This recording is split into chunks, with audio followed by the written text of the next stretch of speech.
News 18 Punjab Haryana Himachal वेख रहे दर्शकों का स्वागत है। मैं हां गगनदीप चौहान। 2 ਵਜੇ ਦੀਆਂ 5 ਬਿਗ ਬ੍ਰੇਕਿੰਗ ਖਬਰਾਂ ਦੇ ਨਾਲ ਤੇ ਸਭ ਤੋਂ ਪਹਿਲਾਂ ਪੰਜਵੀਂ ਬਿਗ ਬ੍ਰੇਕਿੰਗ 2 ਵਜੇ ਦੀ ਪੰਜਵੀਂ ਬਿਗ ਬ੍ਰੇਕਿੰਗ ਜਿਸ ਦਾ ਝਟਕਾ ਆਮ ਲੋਕਾਂ ਤੱਕ ਪਿਆ ਹੈ। ਮਹਿੰਗਾਈ ਦਾ ਮੌਨਸੂਨ ਜਿਹੜਾ ਹੈਗਾ ਉਸਨੇ ਲੋਕਾਂ ਨੂੰ ਪਰੇਸ਼ਾਨ ਕਰ ਲਿਆ। ਜੀਐਸਟੀ ਦਰਾਂ ਦੇ ਵਿੱਚ ਬਦਲਾਅ ਦੇ ਨਾਲ ਜਿਹੜਾ ਹੈਗਾ ਕਈ ਚੀਜ਼ਾਂ ਦੀਆਂ ਕੀਮਤਾਂ ਵੱਧ ਗਈਆਂ ਨੇ। ਖਾਣ ਪੀਣ ਦੀਆਂ ਕਈ ਚੀਜ਼ਾਂ ਮਹਿੰਗੀਆਂ ਹੋਣਗੀਆਂ। ਇਹ ਸਿੱਧੇ ਤੌਰ ਤੇ ਜਿਹੜਾ ਹੈਗਾ ਇਸ ਮੌਨਸੂਨ ਸੀਜ਼ਨ ਵਿੱਚ ਹੋਣ ਵਾਲਾ ਹੈ। ਪੰਜਵੀਂ ਬਿਗ ਬ੍ਰੇਕਿੰਗ 2 ਵਜੇ ਦੀ ਹੈ ਕਿ ਆਮ ਲੋਕਾਂ ਤੇ ਮਹਿੰਗਾਈ ਦਾ ਬੋਝ ਜਿਹੜਾ ਹੈਗਾ ਉਹ ਵੱਧ ਗਿਆ ਹੈ। ਜੀਐਸਟੀ ਦਰਾਂ ਦੇ ਵਿੱਚ ਬਦਲਾਅ ਦੇ ਨਾਲ ਚੀਜ਼ਾਂ ਦੇ ਰੇਟ ਵੱਧ ਗਏ ਨੇ। ਕਈ ਸੇਵਾਵਾਂ ਤੇ ਵੀ ਅੱਜ ਤੋਂ ਜੀਐਸਟੀ ਜਿਹੜਾ ਹੈਗਾ ਉਸ ਦੀ ਦਰ ਵਧਾ ਦਿੱਤੀ ਗਈ ਹੈ। ਕਈ ਚੀਜ਼ਾਂ ਤੇ ਜੀਐਸਟੀ ਵੱਧ ਦੇਣਾ ਪਵੇਗਾ। ਖਾਣ ਪੀਣ ਦੀਆਂ ਕਈ ਚੀਜ਼ਾਂ ਮਹਿੰਗੀਆਂ ਹੋਣਗੀਆਂ। ਆਟਾ, ਪਨੀਰ, ਦਹੀਂ ਸਣੇ ਕਈ ਚੀਜ਼ਾਂ ਮਹਿੰਗੀਆਂ ਹੋਣਗੀਆਂ। ਹਸਪਤਾਲ ਦੇ ਵਿੱਚ ਵੀ ਵੱਧ ਚਾਰਜ ਚੁਕਾਉਣਾ ਹੋਵੇਗਾ।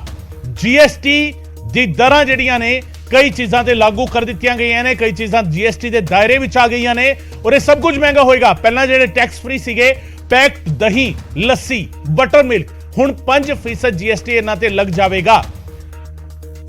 ਪ੍ਰੀ ਲੈਵਲ ਚੌਲ, ਕਣਕ, ਆਟਾ ਇਹਨਾਂ ਤੇ ਵੀ 5% ਜੀਐਸਟੀ ਲੱਗ ਜਾਵੇਗਾ।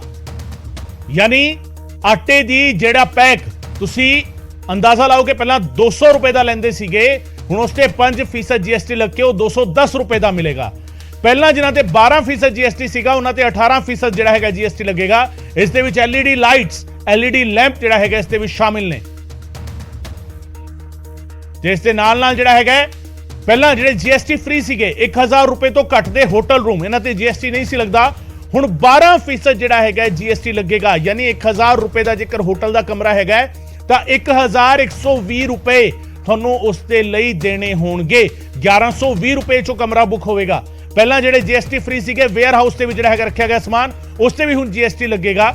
ਫਸਲਾਂ ਨੂੰ ਵੇਅਰ ਹਾਊਸ ਦੇ ਵਿੱਚ ਰੱਖਣਾ ਪਹਿਲਾਂ ਜੀਐਸਟੀ ਫ੍ਰੀ ਸੀਗਾ, ਹੁਣ 12% ਜਿਹੜਾ ਹੈਗਾ ਉਸ ਤੇ ਜੀਐਸਟੀ ਤੁਹਾਨੂੰ ਦੇਣਾ ਹੋਵੇਗਾ। ਯਾਨੀ ਹਰ ਖੇਤਰ ਦੇ ਵਿੱਚ ਮਾਰ ਪਵੇਗੀ। ਤੁਸੀਂ ਕਿਸਾਨੀ ਦੇ ਨਾਲ ਜੁੜਿਓ, ਕਿਸਾਨੀ ਖੇਤਰ ਦੇ ਨਾਲ ਜੁੜਿਓ, ਤੁਸੀਂ ਆਮ ਲੋਕ ਹੋ, ਆਮ ਖਰੀਦਦਾਰੀ ਕਰਨ ਵਾਲੇ ਲੋਕ ਹੋ, ਤੁਹਾਡੇ ਤੇ ਮਾਰ ਪੈਣ ਵਾਲੀ ਹੈ। ਹਸਪਤਾਲ ਦੇ ਵਿੱਚ ਵੀ ਜਿਹੜਾ ਹੈਗਾ ਜਿਹੜਾ ਬਿੱਲ ਹੋਏਗਾ ਉਸ ਤੇ ਵੀ ਜੀਐਸਟੀ ਜਿਹੜਾ ਹੈਗਾ ਹਸਪਤਾਲ ਦਾ ਕਮਰਾ ਜਿਹੜਾ ਹੈਗਾ ਉਸ ਤੇ ਵੀ ਜੀਐਸਟੀ ਜਿਹੜਾ ਹੈਗਾ ਲਾਗੂ ਹੋ ਗਿਆ ਹੈ। ਪੈਕਡ ਦਹੀਂ, ਲੱਸੀ, ਬਟਰ ਮਿਲਕ ਤੇ 5% ਜੀਐਸਟੀ ਜਿਹੜਾ ਹੈਗਾ ਲਗਾ ਦਿੱਤਾ ਗਿਆ ਹੈ। ਪ੍ਰੀ ਲੈਵਲ ਚੌਲ, ਕਣਕ, ਆਟਾ 5% ਜੀਐਸਟੀ ਦੇ ਦਾਇਰੇ ਵਿੱਚ ਆ ਗਏ ਨੇ।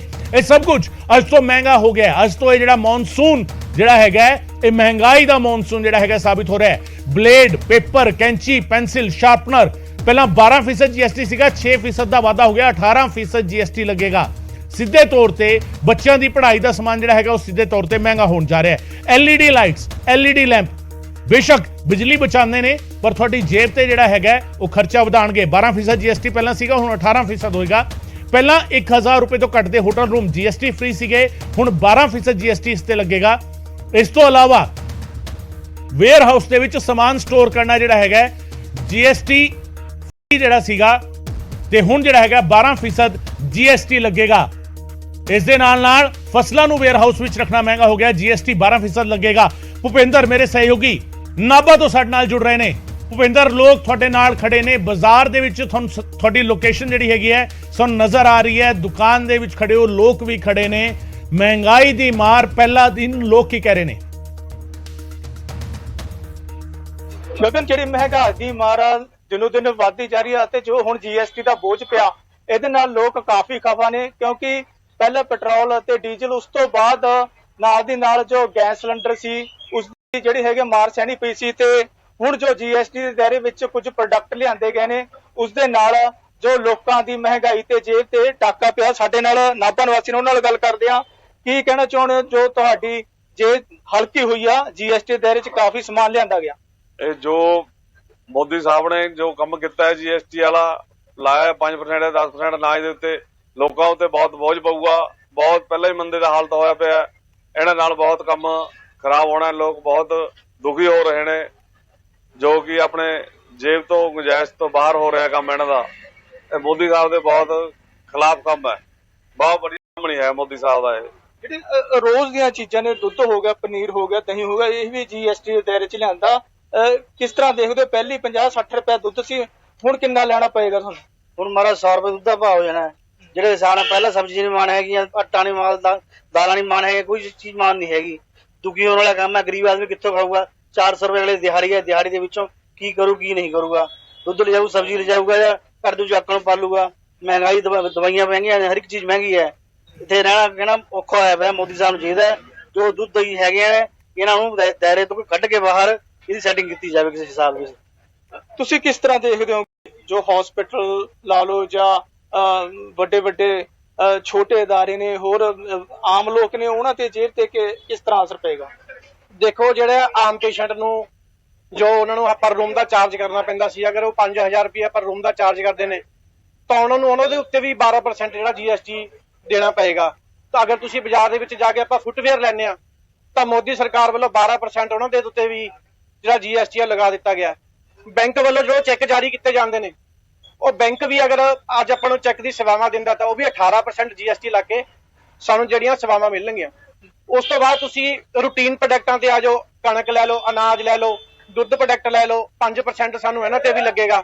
ਉਸ ਤੋਂ ਬਾਅਦ ਤੁਸੀਂ ਸਟੇਸ਼ਨਰੀ ਤੇ ਆ ਜਾਓ, ਪੈਨਸਲ ਹੈ, ਸ਼ਾਰਪਨਰ ਹੈ, ਹੋਰ ਵੀ ਬੱਚਿਆਂ ਦੀ ਜੋ ਰੂਟੀਨ 'ਚ ਚੀਜ਼ਾਂ ਯੂਜ਼ ਹੁੰਦੀਆਂ ਨੇ, ਉਹ ਵੀ ਸਾਨੂੰ ਅੱਜ ਤੋਂ 5% GST ਲਾ ਕੇ ਮਿਲੇਗਾ। ਦੇਖੋ ਗਗਨ, ਜਿਹੜੇ ਲੋਕ ਕਾਫੀ ਖਫਾ ਵਿਖਾਈ ਦੇ ਰਹੇ ਨੇ ਤੇ ਹੋਰ ਜਿਹੜੇ ਹੈਗੇ ਨੇ ਇੱਥੇ ਸ਼ਹਿਰ ਵਾਸੀ, ਉਹਨਾਂ ਨਾਲ ਗੱਲ ਕਰਦੇ ਆ। ਤੁਸੀਂ ਕਿਸ ਤਰ੍ਹਾਂ ਦੇਖਦੇ ਹੋ ਲਗਾਤਾਰ ਮਹਿੰਗਾਈ ਵਧਦੀ ਜਾ ਰਹੀ ਹੈ? ਬਿਲਕੁਲ ਭੁਪਿੰਦਰ, 5% ਕਹਿਣ ਨੂੰ ਹੈਗਾ, ਪਰ ਇਹ ਦਰ ਜਿਹੜੀ ਹੈਗੀ ਉਹ ਬਹੁਤ ਮਾਰ ਜਿਹੜੀ ਹੈਗੀ ਪਾਉਣ ਵਾਲੀ ਹੈ। 5% ਤੋਂ 12% ਤੱਕ ਜਿਹੜਾ ਹੈਗਾ ਉਹ GST ਲਾ ਦਿੱਤਾ ਗਿਆ ਹੈ ਸਰਕਾਰ ਦੇ ਵੱਲੋਂ। ਬਹੁਤ ਬਹੁਤ ਸ਼ੁਕਰੀਆ ਭੁਪਿੰਦਰ ਇਸ तमाम ਜਾਣਕਾਰੀ ਦੇ ਲਈ। ਭੁਪਿੰਦਰ ਮੇਰੇ ਸਹਿਯੋਗੀ ਨਾਭਾ 'ਚ ਲੋਕਾਂ ਦੇ ਨਾਲ ਗੱਲਬਾਤ ਵੀ ਕਰ ਰਹੇ ਨੇ। ਲੋਕ ਵੀ ਜਿਹੜਾ ਹੈਗਾ ਕਿਤੇ ਨਾ ਕਿਤੇ ਖਫਾ ਨੇ ਇਸ ਗੱਲ ਤੋਂ ਕਿ ਮਹਿੰਗਾਈ ਦੀ ਮਾਰ ਜਿਹੜਾ ਹੈਗਾ ਪਹਿਲਾਂ ਪਈ ਹੋਈ ਸੀਗੀ। ਸਿਲੰਡਰ ਮਹਿੰਗਾ ਹੋ ਗਿਆ, ਪੈਟਰੋਲ ਡੀਜ਼ਲ ਮਹਿੰਗਾ ਹੋ ਗਿਆ, ਹੁਣ ਜਿਹੜਾ ਹੈਗਾ ਦੁੱਧ, ਪਨੀਰ, ਦਹੀਂ, ਲੱਸੀ ਇਹ ਮਹਿੰਗੇ ਹੋ ਗਏ ਨੇ। ਹਸਪਤਾਲ ਲੈ ਕੇ ਜਾਣਾ, ਇਲਾਜ ਕਰਾਣਾ ਉਹ ਮਹਿੰਗਾ ਹੋ ਗਿਆ। ਬੱਚਿਆਂ ਦੇ ਪੜ੍ਹਾਈ ਲਿਖਾਈ ਦਾ ਸਮਾਨ ਜਿਹੜਾ ਹੈਗਾ ਉਹ ਵੀ ਮਹਿੰਗਾ ਹੋ ਚੁੱਕਿਆ ਹੈ। ਸੈਂਟਰ ਗੌਰਮੈਂਟ ਵੱਲੋਂ GST ਵਿੱਚ ਅਮੈਂਡਮੈਂਟ ਕੀਤਾ ਗਿਆ ਔਰ ਡੇਲੀ ਵਸਤਾਂ ਜਿਹੜੀਆਂ ਹੈਗੀਆਂ ਜਿਨ੍ਹਾਂ ਤੇ ਕਿਸੇ ਵੀ ਤਰ੍ਹਾਂ ਦਾ GST ਨਹੀਂ ਸੀਗਾ, ਉਹਦੇ ਵਿੱਚ 5% ਦਾ ਜਿਹੜਾ ਹੈਗਾ ਉਹ GST ਲਗਾ ਦਿੱਤਾ ਗਿਆ ਹੈਗਾ। ਔਰ ਦੁਕਾਨਦਾਰ ਹੈਗੇ ਆ ਜਿਨ੍ਹਾਂ ਕੋਲ ਡੇਲੀ ਨੀਡ ਦੀਆਂ ਵਸਤਾਂ ਜਿਹੜੀਆਂ ਹੈਗੀਆਂ ਰੋਜ਼ਮर्रा ਦੀਆਂ ਲੋਕੀ ਲੈਣ ਵਾਸਤੇ ਆਉਂਦੇ ਆ, ਉਹਨਾਂ ਨਾਲ ਵੀ ਗੱਲ ਕਰਦੇ ਆ ਵੀ ਜਿਹੜੀ ਅਮੈਂਡਮੈਂਟ ਕੀਤੀ ਗਈ ਹੈ GST ਵਿੱਚ ਉਹ ਕੀ ਹੈਗੀ ਹੈ। ਸਰ, GST ਨੇ ਅਮੈਂਡਮੈਂਟ ਕੀਤੀ ਆ, ਜਿਹੜੀਆਂ ਵਸਤਾਂ ਜਿਹੜੀਆਂ ਸੀਗੀਆਂ ਕਰਿਆਨੇ ਦਾ ਸਮਾਨ ਸੀਗਾ, ਚਾਹੇ ਦਹੀਂ ਦੁੱਧ ਦੀਆਂ ਵਸਤਾਂ ਸੀਗੀਆਂ, ਉਹਨਾਂ ਤੇ GST ਲਗਾ ਦਿੱਤਾ ਗਿਆ ਹੈ 5%। ਕਿੰਨਾ ਕੁ ਅਸਰ ਜਿਹੜਾ ਹੈਗਾ, ਫਰਕ ਜਿਹੜਾ ਹੈਗਾ ਉਹ ਨਜ਼ਰ ਆਏਗਾ ਹੁਣ?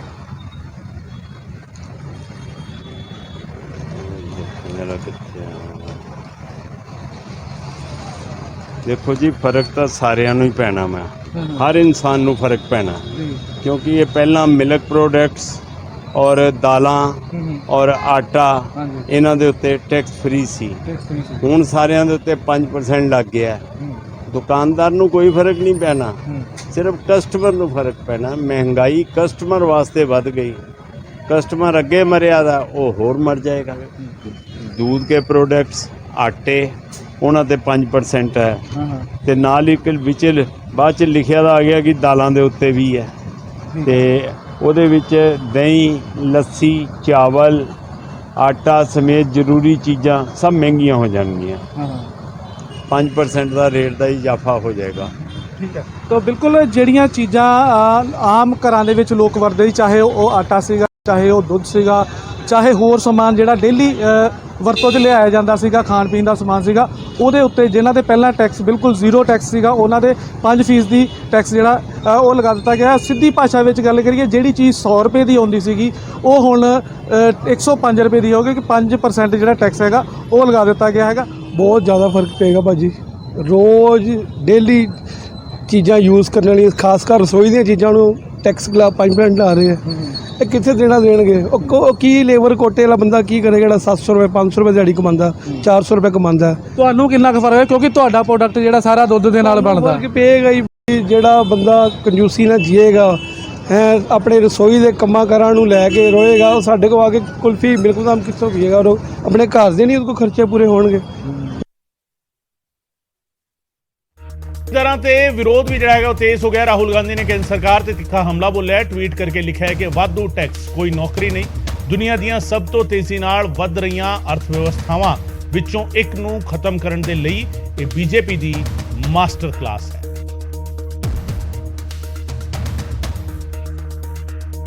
ਉਧਰ ਅਰਵਿੰਦ ਕੇਜਰੀਵਾਲ ਨੇ ਵੀ ਜਿਹੜਾ ਹੈਗਾ, ਅਰਵਿੰਦ ਕੇਜਰੀਵਾਲ ਨੇ ਖਾਣ ਪੀਣ ਦੀਆਂ ਚੀਜ਼ਾਂ ਤੇ GST ਵਾਪਸ ਲੈਣ ਦੀ ਮੰਗ ਕੀਤੀ ਹੈ। ਇਸ ਨੂੰ ਲੋਕਾਂ ਦੀ ਜੇਬ ਦੇ ਉੱਤੇ ਸਿੱਧਾ ਜਿਹੜਾ ਹਮਲਾ ਕਰਾਰ ਦਿੱਤਾ ਹੈ। ਵਧੀਆ ਜਿਹੜੇ ਰੇਟ ਨੇ GST ਦੇ ਉਸ ਨੂੰ ਵਾਪਸ ਲੈਣ ਦੀ ਮੰਗ ਕਰਦੇ ਨਜ਼ਰ ਆਏ ਨੇ ਅਰविंद केजरीवाल। बड़े दुख की बात है, एक तरफ पूरा देश महंगाई से जूझ रहा है, बहुत ज्यादा महंगाई हो गई है पूरे देश के अंदर, और दूसरी तरफ केंद्र सरकार ने जो खाने पीने की वस्तुएं थी उन पे भी आज टैक्स लगा के उनको महंगा कर दिया है। मैं मांग करूंगा केंद्र सरकार से कि ये जो खाने पीने की चीजों पे GST लगाया गया है इसको वापस लिया जाए। आज देश में अकेला दिल्ली राज्य ऐसा है, आप एक आम नागरिक से बाहर जाके पूछिए जहां पे आम नागरिक को महंगाई से हम लोग कुछ थोड़ी सी सुविधा दे रहे हैं। उनके बच्चों की शिक्षा फ्री कर रखी है, अच्छी कर रखी है, उनका घर का इलाज, सबके लोगों का इलाज मुफ्त होता है, अच्छा होता है, सबकी बिजली मुफ्त कर रखी है, सबका पानी मुफ्त कर रखा है, महिलाओं का सफ़र मुफ्त कर रखा है, योगा मुफ्त सिखा रहे हैं, तीर्थ यात्रा पे ये सारी चीजें ऐड करें तो हर परिवार को कम से कम 10 से 15 हज़ार रुपए का फायदा है। इतनी महंगाई के जमाने के अंदर दिल्ली सरकार लोगों को महंगाई से थोड़ी सी रियायत दे रही है। मैं केंद्र सरकार से निवेदन करूंगा कि ये GST जो है ये सही नहीं है, जो आपने खाने पीने की चीजों पर लगाया है इसको वापस लिया। उधर कोर्ट ने लोक इंसाफ पार्टी के प्रधान सिमरजीत बैंस ਨੂੰ जेल भेज दिता है। लुधियाना कोर्ट ने न्यायिक हिरासत ਦੇ ਵਿੱਚ सिमरजीत बैंस ਨੂੰ भेज दिता है। 14 ਦਿਨਾਂ ਦੀ न्यायिक हिरासत ਦੇ ਵਿੱਚ बैंस ਨੂੰ ਭੇਜਿਆ ਗਿਆ ਹੈ। ਪੁਲਿਸ ਨੇ 2 ਦਿਨਾਂ ਦਾ ਹੋਰ ਰਿਮਾਂਡ ਮੰਗਿਆ ਸੀ ਤੇ ਕੋਰਟ ਨੇ ਫਿਲਹਾਲ ਸਿਮਰਜੀਤ बैंस ਨੂੰ ਜੇਲ੍ਹ ਭੇਜਿਆ ਹੈ। ਲੁਧਿਆਣਾ ਕੋਰਟ ਨੇ न्यायिक हिरासत ਦੇ ਵਿੱਚ ਸਿਮਰਜੀਤ बैंस ਨੂੰ ਭੇਜ ਦਿੱਤਾ ਹੈ। 14 ਦਿਨਾਂ ਦੀ न्यायिक हिरासत ਦੇ ਵਿੱਚ बैंस ਨੂੰ ਰੱਖਿਆ ਜਾਵੇਗਾ। ਅਦਾਲਤ ਨੇ ਕਹਿ ਦਿੱਤਾ ਹੈ 2 ਵਜੇ ਦੀ ਚੌਥੀ ਬ੍ਰੇਕਿੰਗ ਨਿਊਜ਼ ਜਿਹੜਾ ਹੈਗਾ ਚੌਥੀ ਬ੍ਰੇਕਿੰਗ ਨਿਊਜ਼ ਤੁਹਾਨੂੰ ਦੱਸ ਰਹੇ ਹਾਂ। रेप केस ਦੇ ਵਿੱਚ ਗ੍ਰਿਫਤਾਰ ਨੇ ਸਿਮਰਜੀਤ बैंस ਤੇ ਉਹਨਾਂ ਨੂੰ ਜੇਲ੍ਹ ਭੇਜ ਦਿੱਤਾ ਹੈ ਅਦਾਲਤ ਨੇ। ਰੋਹਿਤ ਕੋਟ ਮੇਰੇ ਸਹਿਯੋਗੀ ਫੋਨ ਲਾਈਨ ਤੇ ਸਾਡੇ ਨਾਲ ਜੁੜ ਰਹੇ ਨੇ। ਰੋਹਿਤ ਕੀ ਕੁਝ ਹੋਇਆ ਅੱਜ ਅਦਾਲਤ ਦੇ ਵਿੱਚ?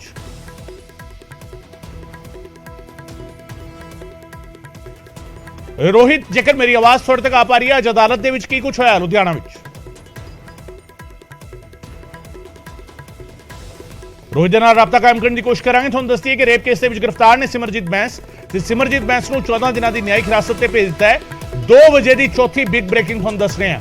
ਸਿਮਰਜੀਤ बैंस ਰੇਪ ਕੇਸ ਦੇ ਵਿੱਚ ਗ੍ਰਿਫਤਾਰ ਕੀਤੇ ਗਏ ਸੀਗੇ, ਸਰੈਂਡਰ ਕੀਤਾ ਸੀ ਉਹਨਾਂ ਨੇ। ਸਰੈਂਡਰ ਤੋਂ ਬਾਅਦ ਗ੍ਰਿਫਤਾਰੀ ਹੁੰਦੀ ਹੈ ਔਰ ਉਸ ਤੋਂ ਬਾਅਦ ਜਿਹੜਾ ਹੈਗਾ ਉਹਨਾਂ ਦੇ ਨਾਲ ਪੁੱਛਗਿੱਛ ਦਾ ਦੌਰ ਸ਼ੁਰੂ ਹੁੰਦਾ ਹੈ। ਅੱਜ ਜਿਹੜਾ ਹੈਗਾ ਉਹਨਾਂ ਨੂੰ 14 ਦਿਨਾਂ ਦੀ ਨਿਆਇਕ ਹਿਰਾਸਤ ਦੇ ਵਿੱਚ ਭੇਜਿਆ ਗਿਆ ਹੈ। ਪੁਲਿਸ ਨੇ 2 ਦਿਨਾਂ ਦਾ ਹੋਰ ਰਿਮਾਂਡ ਹਾਲਾਂਕਿ ਮੰਗਿਆ ਸੀਗਾ ਪਰ ਇਹ ਰਿਮਾਂਡ नहीं मिला है। रेप केस ਦੇ ਵਿੱਚ ਗ੍ਰਿਫਤਾਰ ਨੇ ਸਿਮਰਜੀਤ बैंस ਔਰ ਤੁਹਾਨੂੰ ਦੱਸਦੀ ਹੈ ਕਿ ਸਿਮਰਜੀਤ बैंस ਨੇ ਨਿਊਜ਼ 18 ਪੰਜਾਬ ਤੇ ਇਹ ਗੱਲ ਜਿਹੜਾ ਹੈਗਾ ਸਭ ਤੋਂ ਪਹਿਲਾਂ ਉਹਨਾਂ ਦਾ ਬਿਆਨ ਜਿਹੜਾ ਸੀ ਦਰਸ਼ਕਾਂ ਨੂੰ ਸੁਣਾਇਆ ਸੀ ਜਿਸ ਦਿਨ ਉਹਨਾਂ ਨੇ ਸਰੈਂਡਰ ਕੀਤਾ ਸੀ। ਉਹਨਾਂ ਨੇ ਇਸ ਨੂੰ ਪੋਲੀਟੀਕਲ ਵੈਂਡੇਟਾ ਕਰਾਰ ਦਿੱਤਾ ਸੀ, ਸਿਆਸੀ ਬਦਲਾਖੋਰੀ ਦੇ ਨਾਲ ਜਿਹੜਾ ਹੈਗਾ ਇਹ ਮਾਮਲਾ ਦਰਜ ਕੀਤਾ ਗਿਆ ਉਹਨਾਂ ਦੇ ਖਿਲਾਫ ਔਰ ਉਹਨਾਂ ਨੇ ਕਿਹਾ ਸੀਗਾ ਕਿ ਸਭ ਸਾਫ਼ ਹੋ ਜਾਵੇਗਾ ਆਉਣ ਵਾਲੇ ਦਿਨਾਂ ਦੇ ਵਿੱਚ, ਦੁੱਧ ਦਾ ਦੁੱਧ ਤੇ ਪਾਣੀ ਦਾ ਪਾਣੀ ਹੋ ਜਾਵੇਗਾ ਆਉਣ ਵਾਲੇ ਦਿਨਾਂ ਦੇ ਵਿੱਚ। ਫਿਲਹਾਲ ਜਿਹੜਾ ਹੈਗਾ ਅਦਾਲਤ ਨੇ ਸਿਮਰਜੀਤ बैंस ਨੂੰ 14 ਦਿਨਾਂ ਦੀ ਨਿਆਇਕ ਹਿਰਾਸਤ ਦੇ ਵਿੱਚ ਭੇਜਿਆ।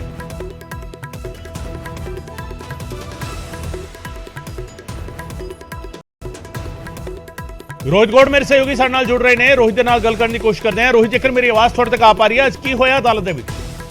ਜੀ ਬਿਲਕੁਲ ਗਗਨ, ਮੈਂ ਤੁਹਾਨੂੰ ਦੱਸ ਦੇਣਾ ਚਾਹੁੰਦਾ ਕਿ ਅੱਜ ਲੋਕ ਇੰਸਾਫ ਪਾਰਟੀ ਦੇ ਪ੍ਰਧਾਨ ਸਿਮਰਜੀਤ ਸਿੰਘ बैंस ਨੂੰ ਚੌਥੀ ਵਾਰੀ ਮਾਨਯੋਗ ਕੋਰਟ ਦੇ ਵਿੱਚ ਲੁਧਿਆਣਾ ਕੋਰਟ ਵਿੱਚ ਪੇਸ਼ ਕੀਤਾ ਗਿਆ ਵਾ ਔਰ ਅੱਜ ਦੇ ਦਿਨ ਵੀ ਪੁਲਿਸ ਨੇ ਆਪਣੇ ਤੌਰ ਦੇ ਉੱਤੇ 2 ਦਿਨ ਦਾ ਰਿਮਾਂਡ ਮੰਗਿਆ ਸੀਗਾ ਮਾਨਯੋਗ ਅਦਾਲਤ ਵੱਲੋਂ ਕਿ ਜਿਹੜੇ ਸਿਮਰਜੀਤ ਸਿੰਘ बैंस ਹੈਗੇ ਨੇ ਉਹ ਸਾਡੇ ਨਾਲ ਕਿਸੇ ਤਰੀਕੇ ਦਾ ਉਹਨਾਂ ਨੇ ਕੋਈ ਵੀ ਪਿਛਲੇ 3 ਵਾਰੀ ਰਿਮਾਂਡ ਲੈਣ ਦੇ ਬਾਵਜੂਦ ਵੀ ਉਹਨਾਂ ਨੇ ਸਾਡੇ ਨਾਲ ਕਿਸੇ ਤਰੀਕੇ ਦਾ ਕੋਈ ਕੋਆਪਰੇਟ ਨਹੀਂ ਕੀਤਾ, ਕੋਈ ਵੀ ਜਾਣਕਾਰੀ ਨਹੀਂ ਦਿੱਤੀ ਹੈ ਜਿਸ ਨੂੰ ਲੈ ਕੇ ਉਹਨਾਂ ਨੇ ਅੱਜ ਵੀ ਰਿਮਾਂਡ ਮੰਗਿਆ ਸੀਗਾ ਪਰ ਮਾਨਯੋਗ ਅਦਾਲਤ ਵੱਲੋਂ ਉਹਨਾਂ ਨੂੰ 14 ਦਿਨ ਦਾ ਜਿਹੜਾ ਜੁਡੀਸ਼ਰੀ ਜੇਲ੍ਹ ਭੇਜ ਦਿੱਤਾ ਗਿਆ ਜਿਸ ਤੋਂ ਬਾਅਦ ਉਹਨਾਂ ਨੂੰ ਪੁਲਿਸ ਪੱਖੋਂ ਹੁਣ ਪੁਲਿਸ ਨੇ 2 ਹੋਰ ਅਦਾਲਤਾਂ ਦੇ ਵਿੱਚ ਵੀ ਉਹਨਾਂ ਨੂੰ ਪੇਸ਼ ਕੀਤਾ ਵਾ ਜਦਕਿ ਉਹਨਾਂ ਉੱਤੇ 3 ਤੋਂ 4 ਮਾਮਲੇ ਹੋਰ ਚੱਲ ਰਹੇ ਪਏ ਨੇ ਜਿਨ੍ਹਾਂ ਵਿੱਚ ਉਹ ਭਗੌੜੇ ਹੈਗੇ ਨੇ ਤੇ ਪੁਲਿਸ ਇੱਕ ਪਾਸੇ ਬੇਸ਼ੱਕ ਬਲਾਤਕਾਰ ਮਾਮਲੇ 'ਚ ਉਹਨਾਂ ਨੂੰ ਜੁਡੀਸ਼ਰੀ ਭੇਜ ਦਿੱਤਾ ਪਰ ਦੂਜੇ ਪਾਸੇ ਪੁਲਿਸ ਆਪਣੀ ਰਣਨੀਤੀ ਤਿਆਰ ਕਰਦੇ ਹੋਏ ਉਹਨਾਂ ਨੂੰ ਬਾਕੀ ਦੀ ਅਦਾਲਤਾਂ 'ਚ ਪੇਸ਼ ਕਰ ਰਹੇ ਨੇ ਔਰ ਉੱਥੋਂ ਵੀ ਉਹਨਾਂ ਦੀ ਰਿਮਾਂਡ ਮੰਗਣ ਦੀ ਕੋਸ਼ਿਸ਼ ਕੀਤੀ ਜਾ ਰਹੀ ਹੈ। ਦੇਖਣਾ ਇਹ ਪਊਗਾ ਕਿ ਹੁਣ ਪੁਲਿਸ ਆਉਣ ਵਾਲੇ ਇਸ ਅਦਾਲਤ ਦੇ ਵਿੱਚ ਜੋ ਪੇਸ਼ ਕਰਦੀ ਤਾਂ ਉਸ ਤੋਂ ਰਿਮਾਂਡ ਮਿਲ ਪਾਉਂਦਾ ਜਾਂ ਨਹੀਂ ਮਿਲ ਪਾਉਂਦਾ ਪਰ ਹਾਲ ਤੇ ਫਿਲਹਾਲ ਕਿਤੇ ਨਾ ਕਿਤੇ ਪੁਲਿਸ ਰਿਮਾਂਡ ਲੈਣ ਦੀ ਕੋਸ਼ਿਸ਼ ਕਰ ਰਹੀ ਹੈ। ਜੀ ਗਗਨ, ਬਹੁਤ ਬਹੁਤ ਸ਼ੁਕਰੀਆ ਰੋਹਿਤ ਇਸ तमाम ਜਾਣਕਾਰੀ ਦੇ ਲਈ। ਰੋਹਿਤ ਗੋੜ ਮੇਰੇ ਸਹਿਯੋਗੀ ਜਾਣਕਾਰੀ ਦੇ ਰਹੇ ਸਨ ਲੁਧਿਆਣਾ ਤੋਂ। ਕਿਸ ਤਰੀਕੇ ਲੁਧਿਆਣਾ ਕੋਰਟ ਦੇ ਵਿੱਚ ਜਿਹੜਾ ਹੈਗਾ ਇਸ ਦੀ ਕਾਰਵਾਈ ਹੋਈ ਹੈ ਔਰ 14 ਦਿਨਾਂ ਦੀ ਨਿਆਇਕ ਹਿਰਾਸਤ ਦੇ ਵਿੱਚ बैंस ਨੂੰ ਭੇਜਿਆ ਗਿਆ ਤੇ 2 ਵਜੇ ਦੀ ਤੀਜੀ ਬਿਗ ਬ੍ਰੇਕਿੰਗ ਤੁਹਾਨੂੰ ਦੱਸਦੇ ਹਾਂ। ਮੂਸੇਵਾਲਾ ਦੇ ਕਰੀਬੀ ਸ਼ਗਨਪ੍ਰੀਤ ਨੂੰ ਝਟਕਾ ਲੱਗਿਆ ਹੈ। ਹਾਈ ਕੋਰਟ ਨੇ ਸ਼ਗਨਪ੍ਰੀਤ ਦੀ ਆਗਾਜ਼ ਜ਼ਮਾਨਤ ਦੀ ਅਰਜ਼ੀ ਖਾਰਿਜ ਕਰ ਦਿੱਤੀ ਹੈ। ਸ਼ਗਨਪ੍ਰੀਤ ਨੂੰ ਸੁਰੱਖਿਆ ਹਾਲਾਂਕਿ ਦਿੱਤੀ ਜਾਵੇਗੀ। ਮੂਸੇਵਾਲਾ ਦਾ ਕਰੀਬੀ ਹੈ ਸ਼ਗਨਪ੍ਰੀਤ ਜਿਸ ਤੇ ਇਲਜ਼ਾਮ ਸੀਗਾ ਵਿੱਕੀ ਮਿੱਡੂ ਖੇੜਾ ਕਤਲ ਮਾਮਲੇ ਦੇ ਵਿੱਚ ਕਾਤਲਾਂ ਦੀ ਮਦਦ ਕਰਨ ਦਾ ਇਲਜ਼ਾਮ ਉਸ ਤੇ ਲੱਗਿਆ ਸੀਗਾ। 2 ਵਜੇ ਦੀ ਤੀਜੀ ਬਿਗ ਬ੍ਰੇਕਿੰਗ ਤੁਹਾਨੂੰ ਦੱਸ ਰਹੇ ਹਾਂ। ਪੰਜਾਬ ਆਉਣ ਤੇ ਸ਼ਗਨਪ੍ਰੀਤ ਨੂੰ ਸੁਰੱਖਿਆ ਦੇਣ ਦੇ ਆਦੇਸ਼ ਦਿੱਤੇ ਗਏ ਨੇ। ਫਿਲਹਾਲ ਆਸਟ੍ਰੇਲੀਆ ਦੇ ਵਿੱਚ ਹੈ ਸ਼ਗਨਪ੍ਰੀਤ। ਵਿੱਕੀ ਮਿੱਟੂ ਖੇੜਾ ਕਤਲ ਕੇਸ ਦੇ ਵਿੱਚ ਉਸਨੇ ਪਟੀਸ਼ਨ ਪਾਈ ਸੀਗੀ ਅਗਾਂਹ ਜ਼ਮਾਨਤ ਦੇ ਲਈ, ਤੇ ਅਗਾਂਹ ਜ਼ਮਾਨਤ ਜਿਹੜੀ ਹੈਗੀ ਹੈ ਹਾਈ ਕੋਰਟ ਨੇ ਸਵੀਕਾਰ ਨਹੀਂ ਕੀਤੀ ਹੈ। ਹਾਈ ਕੋਰਟ ਨੇ ਅਗਾਂਹ ਜ਼ਮਾਨਤ ਦੀ ਅਰਜ਼ੀ ਜਿਹੜੀ ਹੈਗੀ ਹੈ ਉਹ ਖਾਰਿਜ ਕਰ ਦਿੱਤੀ ਹੈ। ਅਗਾਂਹ ਜ਼ਮਾਨਤ ਦੀ ਅਰਜ਼ੀ ਖਾਰਿਜ ਕਰ ਦਿੱਤੀ ਹੈ, ਪਰ ਨਾਲ ਹੀ ਇਹ ਵੀ ਕਿਹਾ ਹੈ ਕਿ ਸ਼ਗਨਪ੍ਰੀਤ ਨੂੰ ਜਿਹੜਾ ਹੈਗਾ ਉਹ ਸੁਰੱਖਿਆ ਦਿੱਤੀ ਜਾਵੇਗੀ। ਭਾਰਤ ਆਉਣ ਤੇ ਉਸ ਨੂੰ ਸੁਰੱਖਿਆ ਦਿੱਤੀ ਜਾਵੇਗੀ। ਸ਼ਗਨਪ੍ਰੀਤ ਨੇ ਖਤਰਾ ਦੱਸਿਆ ਸੀਗਾ ਆਪਣੀ ਜਾਨ ਨੂੰ, ਆਪਣੇ ਆਪ ਨੂੰ ਖਤਰਾ ਦੱਸਿਆ ਸੀਗਾ ਮੌਜੂਦਾ ਹਾਲਾਤ ਦੇ ਵਿਚਾਲੇ। ਉਸਨੇ ਕਿਹਾ ਸੀਗਾ ਕਿ ਉਸਦੀ ਜਾਨ ਨੂੰ ਖਤਰਾ, ਇਸ ਕਰਕੇ ਉਸ ਨੂੰ ਸੁਰੱਖਿਆ ਦਿੱਤੀ ਜਾਵੇ। ਸੋ ਅਗਾਂਹ ਜ਼ਮਾਨਤ ਨਹੀਂ ਦਿੱਤੀ ਗਈ ਪਰ ਸੁਰੱਖਿਆ ਦਿੱਤੀ ਜਾਵੇਗੀ, ਇਹ ਅਦਾਲਤ ਨੇ ਅੱਜ ਤੈਅ ਕਰ ਦਿੱਤਾ। ਹਾਈ ਕੋਰਟ ਦੇ ਵਿੱਚ ਮਾਮਲਾ ਸੀ।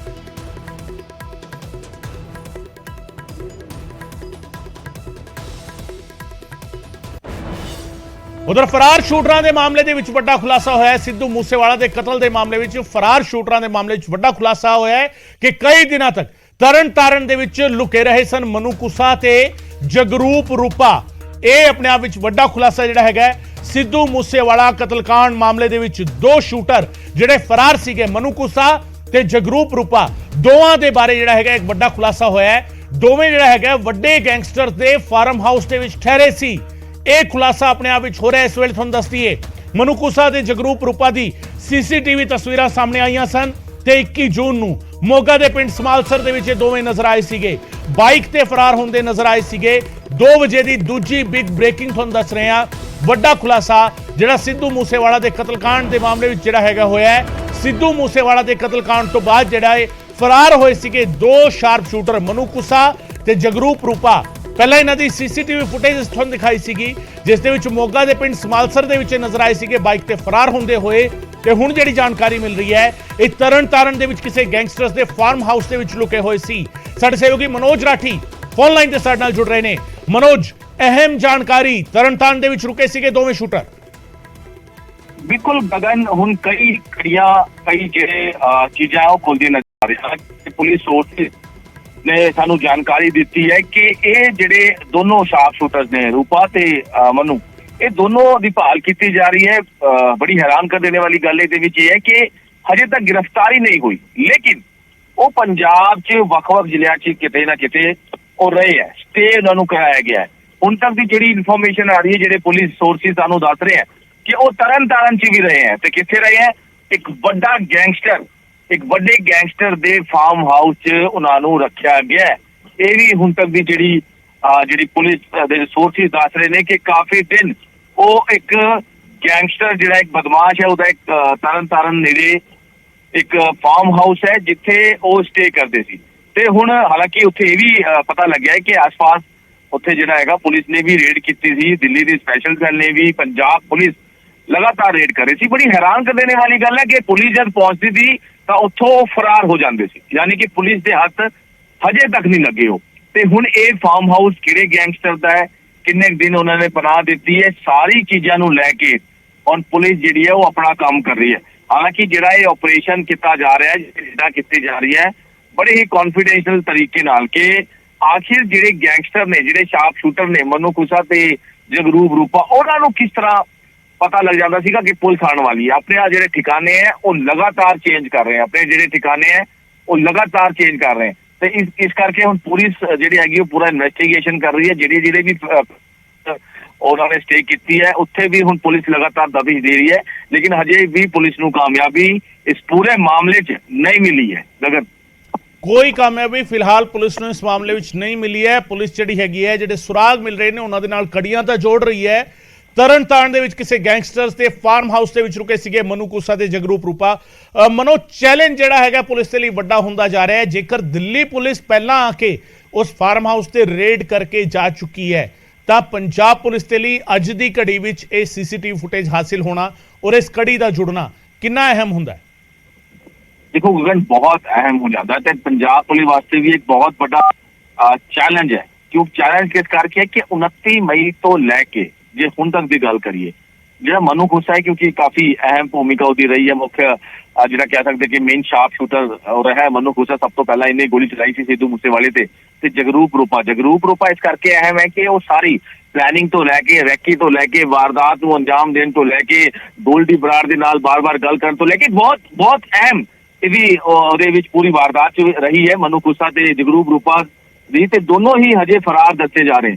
ਹਾਲਾਂਕਿ ਪੰਜਾਬ ਪੁਲਿਸ ਵਾਸਤੇ ਬਹੁਤ ਵੱਡਾ ਚੈਲੰਜ ਹੈ ਇਹਨਾਂ ਨੂੰ ਗ੍ਰਿਫਤਾਰ ਕਰਨਾ, ਕਿਉਂਕਿ ਇਹਨਾਂ ਦੇ ਨਾਲ ਨਾਲ ਜਿਹੜੇ ਹਥਿਆਰ ਹੈ ਦੱਸੇ ਜਾ ਰਹੇ ਨੇ, ਜਿਹੜੇ ਹਥਿਆਰਾਂ ਦਾ ਉਹ ਜ਼ਖੀਰਾ ਹੈ ਉਹ ਵੀ ਇਹਨਾਂ ਕੋਲੋਂ ਹੈਗਾ, ਹਜੇ ਉਹ ਰਿਕਵਰ ਨਹੀਂ ਹੋਇਆ। ਪੁਲਿਸ ਨੇ ਹਜੇ ਰਿਕਵਰ ਜਿਹੜਾ ਹੈ ਉਹ ਨਹੀਂ ਕੀਤਾ। ਇਸ ਕਰਕੇ ਬਹੁਤ ਹੀ ਅਹਿਮ ਹੋ ਜਾਂਦਾ ਹੈ ਕਿ ਇਹਨਾਂ ਦਾ ਅਰੈਸਟ, ਇਹਨਾਂ ਦੀ गिरफ्तारी है वो होना बहुत जरूरी है।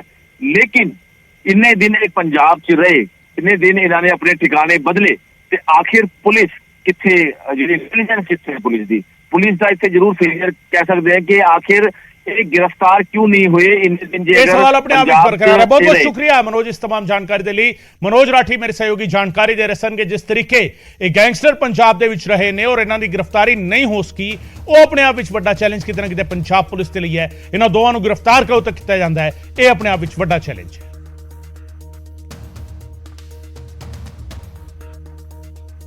ਤੇ 2 ਵਜੇ ਦੀ ਪਹਿਲੀ ਬਿਗ ਬ੍ਰੇਕਿੰਗ ਤੁਹਾਨੂੰ ਦੱਸ ਰਹੇ ਹਾਂ। ਸ਼੍ਰੋਮਣੀ ਅਕਾਲੀ ਦਲ ਦੇ ਵਿੱਚ ਬਗਾਵਤ ਨਜ਼ਰ ਆ ਰਹੀ ਹੈ। ਮਨਪ੍ਰੀਤ ਇਆਲੀ ਨੇ ਰਾਸ਼ਟਰਪਤੀ ਚੋਣਾਂ ਦਾ ਬਾਈਕਾਟ ਕਰ ਦਿੱਤਾ ਹੈ। ਮਨਪ੍ਰੀਤ ਇਆਲੀ, ਉਹਨਾਂ ਵੱਲੋਂ ਰਾਸ਼ਟਰਪਤੀ ਚੋਣਾਂ ਦਾ ਬਾਈਕਾਟ ਕੀਤਾ ਗਿਆ। ਬੀਜੇਪੀ ਸਰਕਾਰ ਸਾਡੇ ਮਸਲੇ ਹੱਲ ਨਹੀਂ ਕਰ ਰਹੀ।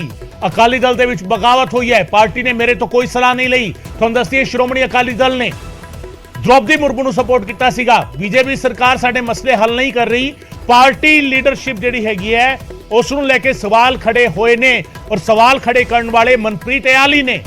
ਪਾਰਟੀ ਨੇ ਮੇਰੇ ਤੋਂ ਕੋਈ ਸਲਾਹ ਨਹੀਂ ਲਈ, ਸਿੱਖ ਕੌਮ ਤੋਂ ਸਲਾਹ ਨਹੀਂ ਲਈ ਗਈ, ਸਾਡੀ ਲੀਡਰਸ਼ਿਪ ਦੀਆਂ ਕਮੀਆਂ ਰਹੀਆਂ। ਮੁਰਮੂ ਦਾ ਕੋਈ ਵਿਰੋਧ ਨਹੀਂ ਹੈਗਾ। ਬੀਜੇਪੀ ਸਰਕਾਰ ਸਾਡੇ ਮਸਲੇ ਨਹੀਂ ਹੱਲ ਕਰ ਰਹੀ। ਇਕਬਾਲ ਝੁੰਦਾ ਕਮੇਟੀ ਦੀ ਰਿਪੋਰਟ ਲਾਗੂ ਹੋਵੇ, ਪਾਰਟੀ ਲੀਡਰਸ਼ਿਪ ਦੇ ਵਿੱਚ ਤਬਦੀਲੀ ਦੀ ਲੋੜ ਹੈ। ਨਿੱਜੀ ਵਿਰੋਧ ਨਹੀਂ ਹੈਗਾ। ਅਕਾਲੀ ਦਲ ਦੇ ਵਿਧਾਇਕ ਦਲ ਦੇ ਆਗੂ ਵੀ ਨੇ ਮਨਪ੍ਰੀਤ ਇਆਲੀ, ਔਰ ਅਜਿਹੇ ਵਿੱਚ ਉਹਨਾਂ ਦਾ ਇਹ ਬਿਆਨ ਦੇਣਾ, ਉਹਨਾਂ ਦਾ ਅੱਜ ਦੀ ਚੋਣਾਂ ਤੋਂ ਖੁਦ ਨੂੰ ਵੱਖ ਕਰ ਲੈਣਾ, ਕਿਤੇ ਨਾ ਕਿਤੇ ਸਿੱਧੇ ਤੌਰ ਤੇ ਪਾਰਟੀ ਦੇ ਲਈ ਇੱਕ ਚੈਲੰਜਿੰਗ ਪੋਜੀਸ਼ਨ। ਮਨਪ੍ਰੀਤ ਇਆਲੀ ਜਿਹੜੇ ਵਿਧਾਇਕ ਦਲ ਦੇ ਆਗੂ ਨੇ, ਅਕਾਲੀ ਦਲ ਦੇ 3 ਵਿਧਾਇਕ ਨੇ, ਔਰ ਮਨਪ੍ਰੀਤ ਇਆਲੀ ਨੂੰ ਵਿਧਾਨ ਸਭਾ ਦੇ ਵਿੱਚ ਅਕਾਲੀ ਦਲ ਦੇ ਰਿਪਰੈਜ਼ੈਂਟੇਟਿਵ ਵਜੋਂ ਜ਼ਿੰਮੇਵਾਰੀ ਦਿੱਤੀ ਗਈ ਸੀ। ਮਨਪ੍ਰੀਤ ਇਆਲੀ ਨੇ ਅੱਜ ਪ੍ਰੈਜ਼ੀਡੈਂਸ਼ੀਅਲ ਚੋਣਾਂ ਦੇ ਵਿੱਚ ਵੋਟ ਨਹੀਂ ਪਾਈ। ਉਹਨਾਂ ਨੇ ਕਿਹਾ ਕਿ ਮੈਂ ਆਪਣੀ ਅੰਤਰ-ਆਤਮਾ ਦੀ ਆਵਾਜ਼ ਸੁਣ ਕੇ ਅੱਜ ਵੋਟ ਪਾਉਣ ਦੀ ਪ੍ਰਕਿਰਿਆ ਤੋਂ ਖੁਦ ਨੂੰ ਵੱਖ ਕਰ ਰਿਹਾ, ਦੂਰ ਕਰ ਰਿਹਾ, ਕਿਉਂਕਿ ਪਾਰਟੀ ਨੇ ਇੱਕ ਤਾਂ ਕੋਈ ਸਲਾਹ ਨਹੀਂ ਲਈ ਹੈ, ਦੂਜਾ ਇਹ ਕਿ ਬੀਜੇਪੀ ਨੇ ਸਾਡੇ ਮਸਲੇ ਹੱਲ ਨਹੀਂ ਕੀਤੇ, ਬੀਜੇਪੀ ਸਰਕਾਰ ਸਾਡੇ ਮਸਲੇ ਹੱਲ ਨਹੀਂ ਕਰ ਰਹੀ। ਲੇਕਿਨ ਭਾਰਤੀ ਜਨਤਾ ਪਾਰਟੀ ਜਿਹਦੇ ਨਾਲ ਸਾਡੇ ਅਲਾਇੰਸ ਵੀ ਰਿਹਾ ਸ਼੍ਰੋਮਣੀ ਅਕਾਲੀ ਦਲ ਦਾ, ਇਸ ਪਾਰਟੀ ਤੋਂ ਸਾਨੂੰ ਬਹੁਤ ਵੱਡੀਆਂ ਉਮੀਦਾਂ ਸੀ ਕਿ ਇਹ ਪਾਰਟੀ ਸਾਡੇ ਮਸਲੇ ਹੱਲ ਕਰੂਗੀ। ਲੇਕਿਨ ਭਾਜਪਾ ਦੀ ਕੇਂਦਰ ਦੇ ਵਿੱਚ ਸਰਕਾਰ ਆਉਣ ਤੋਂ ਬਾਅਦ ਵੀ ਸਾਡੇ ਮਸਲੇ ਹੱਲ ਨਹੀਂ ਹੋਏ। ਚਾਹੇ ਕਿਤੇ ਸਾਡੀ ਲੀਡਰਸ਼ਿਪ ਦੀਆਂ ਕਮੀਆਂ ਰਹੀਆਂ ਨੇ ਜਾਂ ਕਿਤੇ ਕੋਈ ਨਿੱਜੀ ਸਵਾਰਥ ਰਹੇ ਨੇ, ਕਾਰਨ ਪਤਾ ਨਹੀਂ ਕੀ ਨੇ, ਲੇਕਿਨ ਉਹ ਮਸਲੇ ਸਾਡੇ ਹੱਲ ਨਹੀਂ ਹੋਏ। ਅਤੇ ਹੁਣ ਵੀ ਜੋ ਪਾਰਟੀ ਵੱਲੋਂ ਜੋ ਭਾਜਪਾ ਨੂੰ, ਉਹਨਾਂ ਦੇ ਉਮੀਦਵਾਰ ਨੂੰ, ਕਿਉਂਕਿ ਜੋ ਭਾਜਪਾ ਦਾ ਉਮੀਦਵਾਰ ਆ ਉਹ ਪਛੜੇ ਕਬੀਲਿਆਂ ਦੇ ਵਿੱਚੋਂ ਆ, ਸਾਡਾ ਉਸ ਨਾਲ ਕੋਈ ਵਿਰੋਧ ਨਹੀਂ, ਲੇਕਿਨ ਜੋ ਪਾਰਟੀ ਵੱਲੋਂ ਫੈਸਲਾ ਲਿਆ ਗਿਆ ਵੋਟ ਪਾਉਣ ਦਾ, ਉਹਦੇ ਲਈ ਮੈਂ ਸਮਝਦਾ ਕਿ ਮੇਰੇ ਤੋਂ ਵੀ ਕੋਈ ਸਲਾਹ ਨਹੀਂ ਲਈ ਗਈ, ਪੁੱਛਿਆ ਨਹੀਂ ਗਿਆ। ਉਹਦੇ ਨਾਲ ਹੀ ਮੈਂ ਸਮਝਦਾ ਕਿ ਜਿਹੜੀ ਸਿੱਖ ਕੌਮ ਤੋਂ ਵੀ ਉਹਦੇ ਬਾਰੇ ਕੋਈ ਰਾਏ ਨਹੀਂ ਲਈ ਗਈ। ਮੈਂ ਵੋਟ ਪਾਉਣ ਤੋਂ ਪਹਿਲਾਂ ਆਪਣੇ ਹਲਕੇ ਦੇ ਜਿਹੜੇ ਲੋਕ ਨੇ ਜਿਨ੍ਹਾਂ ਨੇ ਮੈਨੂੰ ਇਸ ਵੋਟ ਦਾ ਅਧਿਕਾਰ ਦਿੱਤਾ, ਉਹਨਾਂ ਦੇ ਨਾਲ ਸਲਾਹ ਮਸ਼ਵਰਾ ਕਰਨ ਤੋਂ ਬਾਅਦ, ਵਰਕਰਾਂ ਨਾਲ ਸਲਾਹ ਮਸ਼ਵਰਾ ਕਰਨ ਤੋਂ ਬਾਅਦ, ਇੱਥੋਂ ਤੱਕ ਕਿ ਬਹੁਤ ਸੰਮਤੀ ਸ਼੍ਰੋਮਣੀ ਅਕਾਲੀ ਦਲ ਦੀ ਲੀਡਰਸ਼ਿਪ ਨਾਲ ਸਲਾਹ ਕਰਨ ਤੋਂ ਬਾਅਦ, ਬੁੱਧੀਜੀਵੀ ਵਰਗ ਦੇ ਨਾਲ ਸਲਾਹ ਕਰਨ ਤੋਂ ਬਾਅਦ, ਅਤੇ ਉਹਦੇ ਨਾਲ ਹੀ ਜਿਹੜੀ ਪੰਥ ਦੀ ਜਿਹੜੀ ਸੋਚ ਹੈਗੀ ਆ, ਪੰਥ ਦੀਆਂ ਜੋ ਭਾਵਨਾਵਾਂ ਨੇ, ਉਹਨਾਂ ਅਨੁਸਾਰ ਇਹ ਜਿਹੜਾ ਬਾਈਕਾਟ ਕਰਨ ਦਾ ਫੈਸਲਾ ਲਿਆ। ਜਿਹੜੀ ਪੰਥ ਦੀ ਨੁਮਾਇੰਦਾ ਜਥੇਬੰਦੀ ਆ ਜਿਸ ਨੇ ਹਮੇਸ਼ਾ ਹੀ ਪੰਜਾਬ ਦੇ ਹੱਕਾਂ ਲਈ ਬੜੀਆਂ ਲੜਾਈਆਂ ਲੜੀਆਂ ਨੇ, ਲੇਕਿਨ ਅੱਜ ਜੋ ਹਾਲਾਤ ਪਾਰਟੀ ਦੇ ਬਣੇ ਨੇ, ਅੱਜ 3 ਸੀਟਾਂ ਸਾਡੇ ਕੋਲ ਰਹਿ ਗਈਆਂ ਨੇ, ਕਿਤੇ ਨਾ ਕਿਤੇ ਉਹਦੇ ਵਿੱਚ ਜੋ ਪਾਰਟੀ ਵੱਲੋਂ ਪਿਛਲੇ ਸਮੇਂ 'ਚ ਗਲਤੀਆਂ ਕੀਤੀਆਂ ਗਈਆਂ, ਕੁਝ ਗਲਤ ਫੈਸਲੇ ਲਏ ਗਏ ਨੇ, ਮੈਂ ਸਮਝਦਾ ਕਿ ਉਹ ਵੀ ਇੱਕ ਕਾਰਨ ਨੇ। ਜੇ ਆਉਣ ਵਾਲੇ ਸਮੇਂ ਦੇ ਵਿੱਚ ਪਾਰਟੀ ਚਾਹੁੰਦੀ ਆ ਦੁਬਾਰਾ ਮਜ਼ਬੂਤ ਹੋਣਾ, ਆਪਣੇ ਪੈਰਾਂ ਤੇ ਖੜਾ ਹੋਣਾ, ਤਾਂ ਜੋ ਲੋਕਾਂ ਦੀਆਂ ਭਾਵਨਾਵਾਂ ਨੇ, ਸਿੱਖ ਕੌਮ ਦੀਆਂ ਭਾਵਨਾਵਾਂ ਨੇ, ਉਹਨਾਂ ਅਨੁਸਾਰ ਪਾਰਟੀ ਕੰਮ ਕਰੇ। ਪਿਛਲੇ ਸਮੇਂ 'ਚ ਸਰ ਇਕਬਾਲ ਸਿੰਘ ਝੁੰਦਾ ਦੀ ਅਗਵਾਈ ਦੇ ਵਿੱਚ ਇੱਕ ਕਮੇਟੀ ਬਣਾਈ ਗਈ ਸੀ ਜਿਸ ਨੇ ਤਕਰੀਬਨ 100 ਹਲਕਿਆਂ ਦੇ ਵਿੱਚ ਜਾ ਕੇ ਵਰਕਰਾਂ ਨੂੰ ਮਿਲ ਕੇ, ਲੋਕਾਂ ਨੂੰ ਮਿਲ ਕੇ, ਜੋ ਲੋਕਾਂ ਦੀਆਂ ਭਾਵਨਾਵਾਂ ਨੇ ਜਾਂ ਵਰਕਰਾਂ ਦੀਆਂ ਭਾਵਨਾਵਾਂ ਨੇ, ਸਿੱਖ ਕੌਮ ਦੀਆਂ ਜੋ ਭਾਵਨਾਵਾਂ ਨੇ, ਉਸ ਰਿਪੋਰਟ ਦੇ ਵਿੱਚ ਉਹ ਸਾਰੇ ਜਿਹੜੀਆਂ ਲੋਕਾਂ ਦੀਆਂ ਭਾਵਨਾਵਾਂ ਦਰਜ ਕੀਤੀਆਂ ਗਈਆਂ ਨੇ।